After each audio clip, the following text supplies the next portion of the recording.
Greetings, everyone. Damien Dumar here, publisher of The Last Harvest by Lucy and Mars. Welcome to another episode of my podcast, and we're going to be talking about Project 2025 and another book that's going to come out after the election. So in other words, they've postponed the publication of the book as well as changed the title.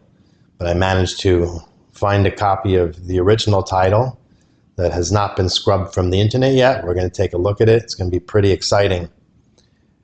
First, I'd like to mention I was on a podcast the other day called the Rumbling Facts Podcast.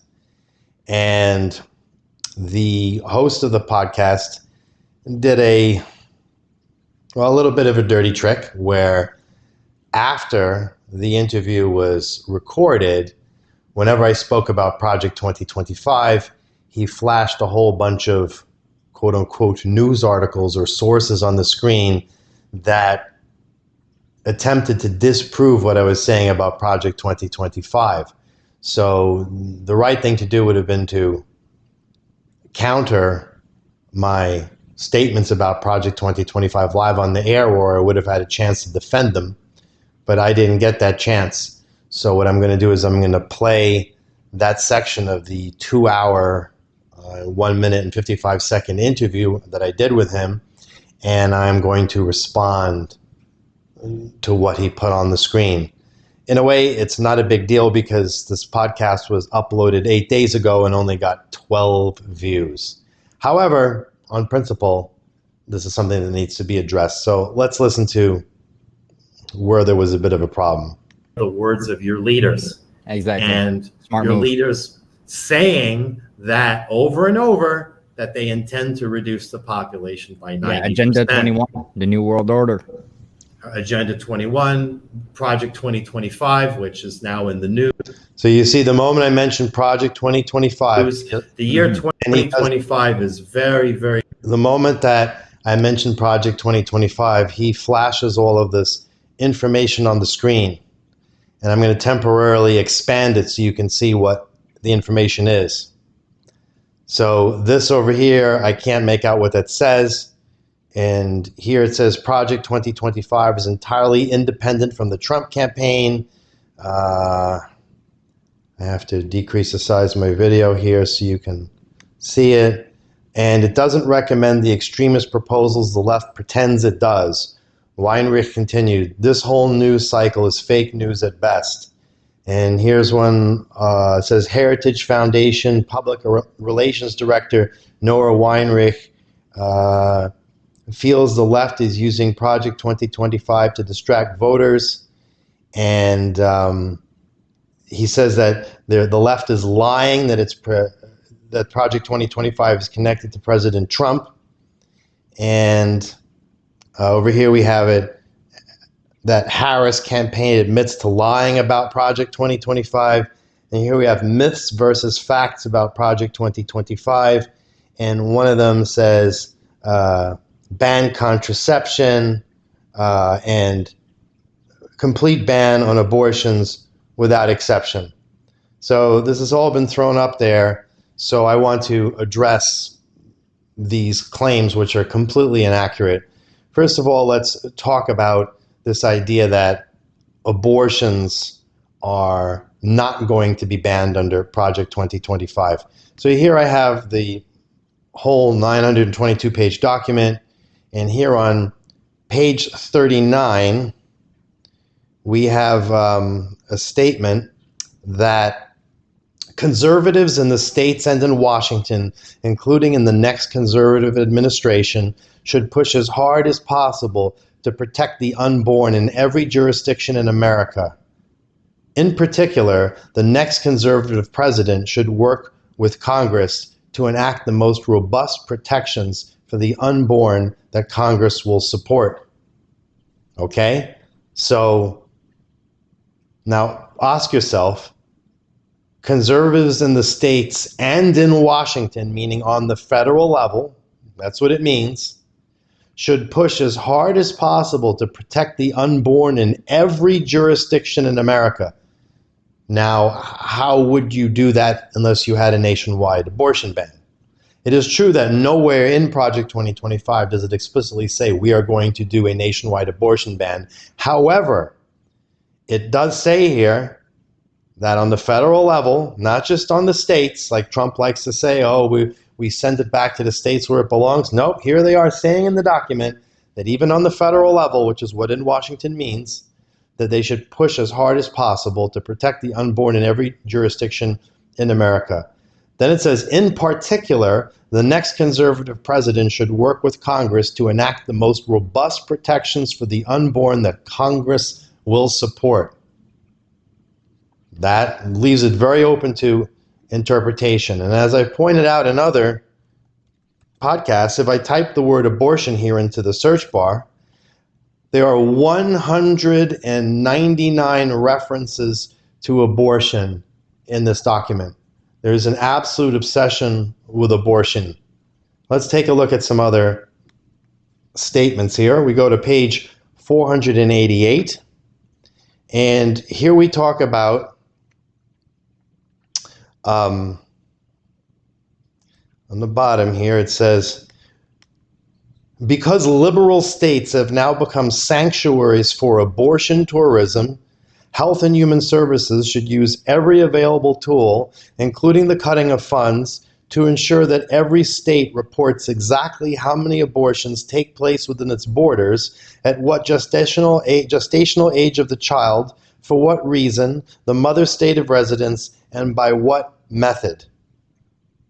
So, if they want to leave abortion up to the states, then why are they suggesting that Health and Human Services should ensure that every state reports exactly how many abortions take place within its borders? Does this sound like they're leaving it up to the states? No, not to me. It's something not right with that statistic. We go to page 491. The FDA should reverse its approval of chemical abortion drugs because the politicized approval process was illegal from the start. So they want to get the FDA to reverse their approval of abortion drugs, which would make them illegal. And here they mention the FDA is statutorily charged with guaranteeing the safety and efficacy of drugs, and therefore should withdraw this drug that is proven to be dangerous to women and by definition fatally unsafe for unborn children. Yeah, of course. But again, the FDA, they don't approve drugs because they're unsafe for the person taking them, the mother. What does this have to do with unborn children? They're mixing all of this together. It's not good. And we go to page 518 and eliminate the week after pill from the contraceptive mandate as a potential abortifacient. So the week after pill is what they also call the morning after pill, or Plan B. That is classified as a form of contraception. It is not classified as an abortion pill, but here they are classifying it as an abortion pill. They call it a potential abortifacient, which is a way of getting out of the mess of actually claiming it is a drug that induces abortion by saying it's potential, because they don't want to commit to it. So here they are actually attempting to ban birth control as well as abortion pills. So when this individual here posts this image in the screen saying that they don't plan to ban contraception, well, here we have on page 518 of the document, they are planning to ban a form of contraception by simply saying that, well, we don't consider it a contraception, we consider it a potential abortifacient. So they are trying to ban contraception. This is clear. So again, while Project 2025 doesn't explicitly say we are going to ban abortions, when you're mentioning abortion 199 times in a document that's just under 1,000 pages, when you're talking about reversing FDA approval for abortion drugs. That's on a federal level. When you're demanding that the Health and Human Services Department should be acquiring data on the state level of women who've had abortions, when you are banning a form of contraception. I mean, how do you feel about that as a listener? Do you agree with what this individual from Rumbling Facts podcast put up? I don't. Now over here, for the link that said that Donald Trump has nothing to do with Project 2025, well, here's an image of Donald Trump and Kevin Roberts, who's the author of Project 2025, or the main author, flying in Trump's private jet. Wow, so I guess when he says he's never heard of Project 2025 and has nothing to do with it, that can't be right. As a matter of fact, if we look in this Mandate for Leadership Project 2025, and we go to the beginning of the document here, where they talk about who the authors were of this document and what they've done. And give me 1 second to dig this up for you, because it's should be right after the table of contents here. And what you will see is acknowledgments, and then we go into the advisory board, and then authors. Here they are. So Jonathan Berry, part of the Trump administration. Adam Candiub, part of the Trump administration. Dustin J. Carmack, part of the Trump administration. Ken Cuccinelli, part of the Trump administration. Rick Dearborn, part of the Trump administration. Mandy M. Gunasekara, part of the Trump administration. Dennis Dean Kirk, part of the Trump administration. Christopher Miller, part of the Trump administration. Maura Namdar, Peter Navarro, William Perry Pendley, also part of the Trump administration, as is Brooks D. Tucker, Hans A. von Spakovsky, Russ Vaught, and William L. Walton, Paul Winfrey. Oh, and the editors, Paul Dance, Stephen Groves, also part of the Trump administration. So how does this guy from Rumbling Facts podcast have the audacity to post up some junk on his screen when I'm not there to defend it, saying that Trump has nothing to do with Project 2025, where here I am showing you literally in the document that Trump is very much a part of Project 2025, when I have an image here of Donald Trump and Kevin Roberts, the main author of Project 2025, in a private jet. And here is something on MSNBC. Busted. New report makes Trump's claims of ignorance about Project 2025 too much to believe. Let's take a listen. 25, which is an ultra-conservative policy blueprint for a second Trump administration, organized and written by the Heritage Foundation. Trump has said in the past, though, that he's moderated his comments since, that he has no idea who's in charge of Project 2025, and he didn't even know what it was. But Project 2025 and Donald Trump are inseparable. At least 140 Trump administration alumni helped create this document. Trump's running mate, J.D. Vance, wrote the foreword of an upcoming book authored by the architect of Project 2025, its new leader, Kevin Roberts, which we will get to shortly. Today, we learned that publication of that book has been conveniently delayed until a week after the election. And tonight, the Washington Post reports that in April 2022, Donald Trump shared a 45-minute private flight with Roberts en route to a Heritage Foundation conference, where Trump said in a keynote address, quote, "The group's policy proposals are going to lay the groundwork and detailed plans for exactly what our movement will do," end quote. Our movement. Joining me now, Angelo Carusone, President and CEO. Well, there you have it. What more do you need? We don't even have to listen to the rest of this interview. Now, again, about banning abortion, while Project 2025, again, doesn't explicitly say, yeah, we're going to do a federal ban of abortion. Look at this. Trump suggests he'd support a national ban on abortions around 15 weeks of pregnancy. And I took this article specifically from the Associated Press, because Associated Press can't be accused of being politically affiliated one way or another. They are a newswire service. They have reporters out in the field who report what they see. They send it in to the main office where the stories are turned around and put out on the news wire for news organizations to pick up and run with or not. So here we say, Donald Trump suggested Tuesday that he'd support a national ban on abortions around 15 weeks of pregnancy, voicing for the first time support for a specific limit on the procedure. Let's look at his running mate, J.D. Vance. J.D. Vance said in 2022 he would like abortion to be illegal nationally. Very interesting. Let's see what else J.D. Vance is involved with. Let's go to this other book that's authored by Kevin Roberts. See his name here? And here, Donald Trump is sitting with Kevin Roberts, author of Project 2025 on Trump's private jet. And let's look at this other book that Kevin Roberts has written. Now, it's called Dawn's Early Light, Burning Down Washington to Save America.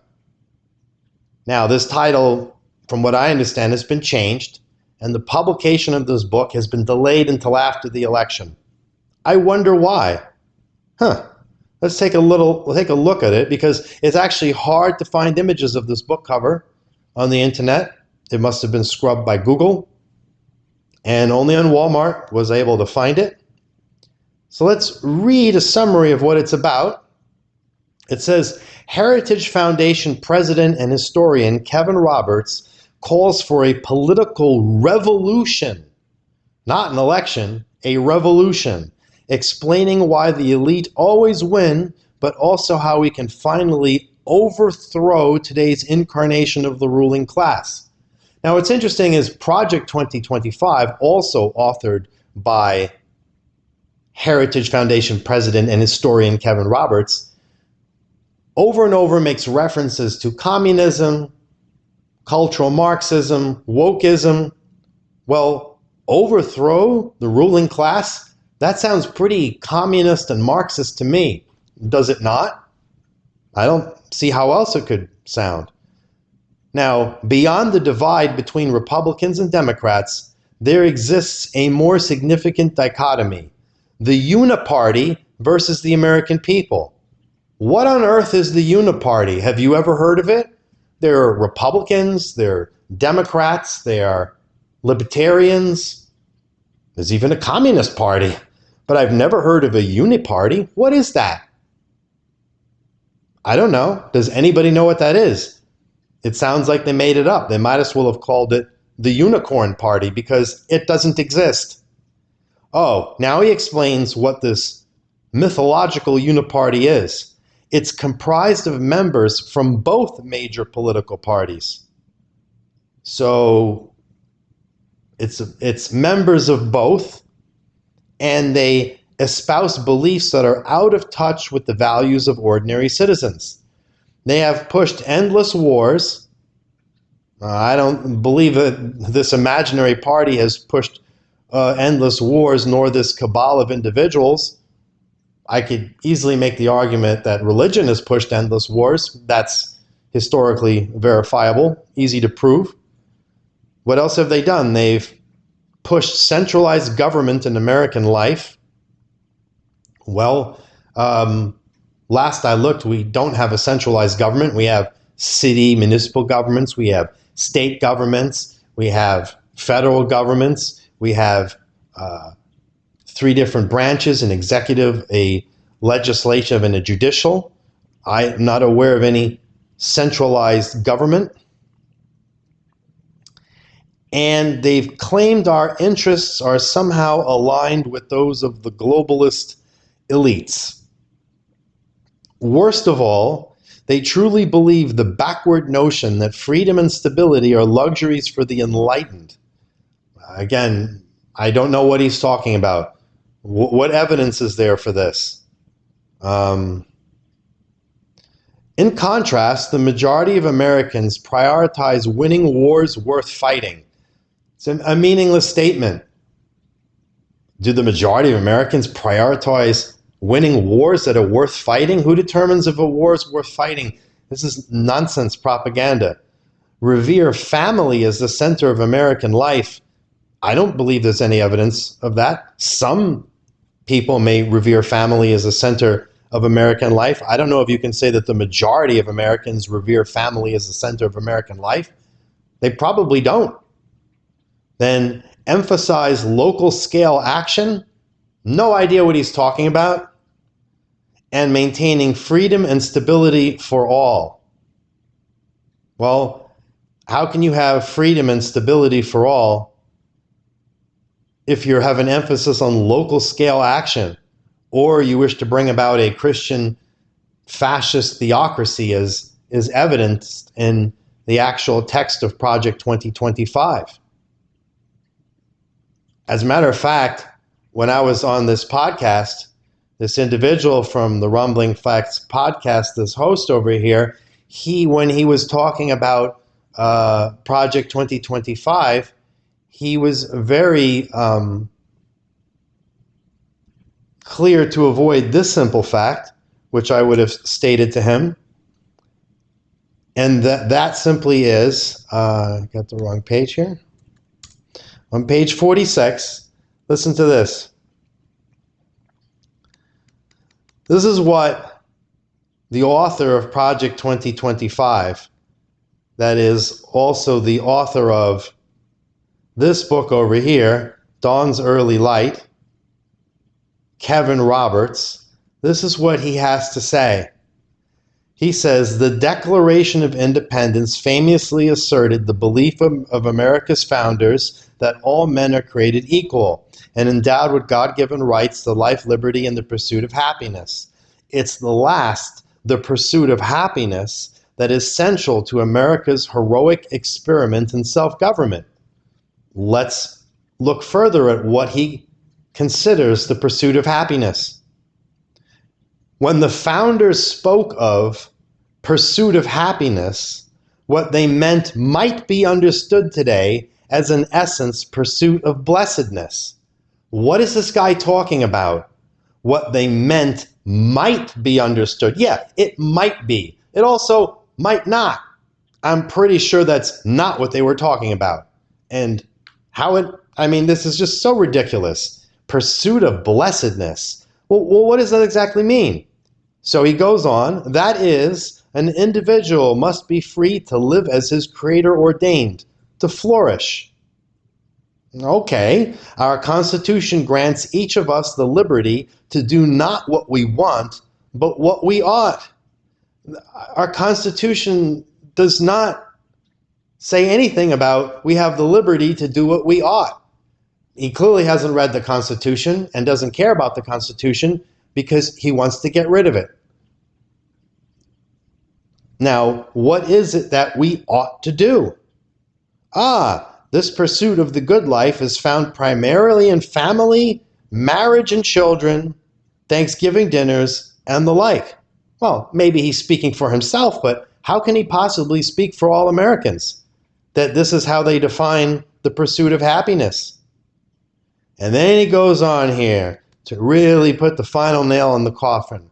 Religious devotion and spirituality are the greatest sources of happiness around the world. Says who? Him?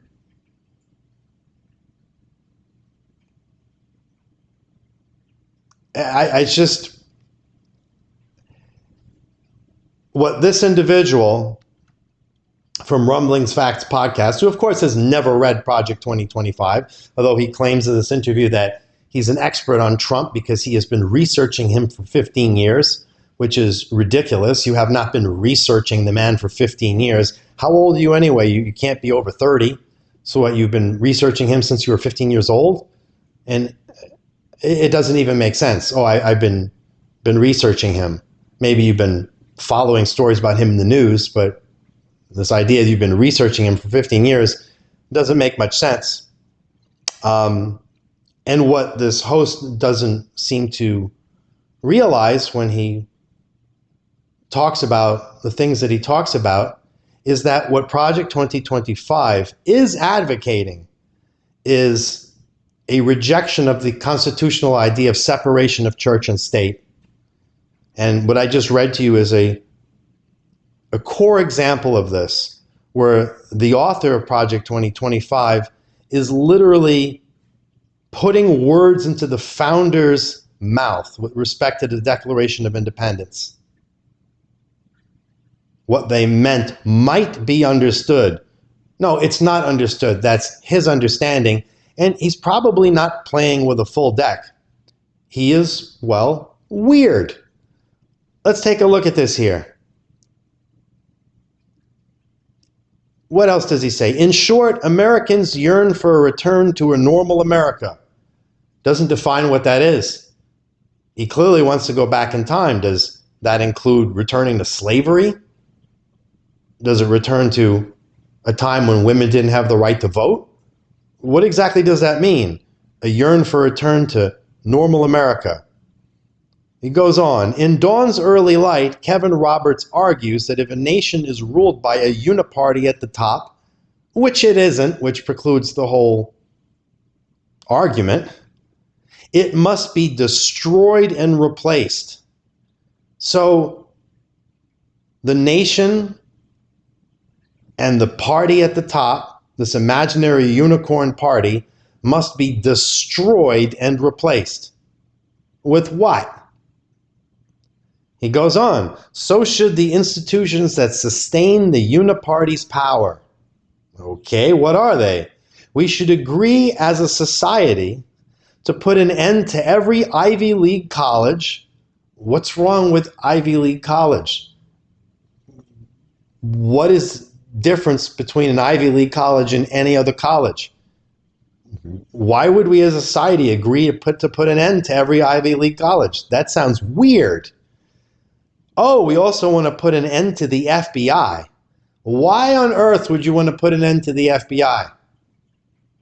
On one hand, the right will argue, stating that the left wants to defund the police, but they want to get rid of the FBI. That's very curious. They want to get rid of the New York Times. Okay. The National Institute of Allergy and Infectious Diseases. What do all these organizations have in common? It's as if I don't even understand this. It gets worse, though. He wants to get rid of the Department of Education, BlackRock, for some reason, the Fairfax County public school system. Here comes the Boy Scouts of America. What's wrong with the Boy Scouts of America? I'm really at a loss for words here. The Bill and Melinda Gates Foundation, the World Economic Forum. Oh, well, here's a problem, because even if America agreed as a society to put an end to the World Economic Forum, they don't have the jurisdiction nor authority to do so. It's not the American Economic Forum or the United States Economic Forum, it's the World Economic Forum. And the National Endowment for Democracy. So you want to get rid of the National Endowment for Democracy. Well, in Project 2025, Kevin Roberts rails on and on about communism and the threat communism is to our country. But if you ask me, this sounds like the language of communism. This sounds like he's advocating a communist revolution. Which organization in America is more anti-communist than the FBI? Could that be why you want to get rid of the FBI? That's very strange. You want to get rid of the National Endowment of Democracy. Could that be why you want to get rid of the National Endowment for Democracy? That's very strange. Roberts presents a case for overhauling the current political landscape and replacing it with a more representative and responsive system. It doesn't sound to me like he is trying to replace it with a more representative and responsive system.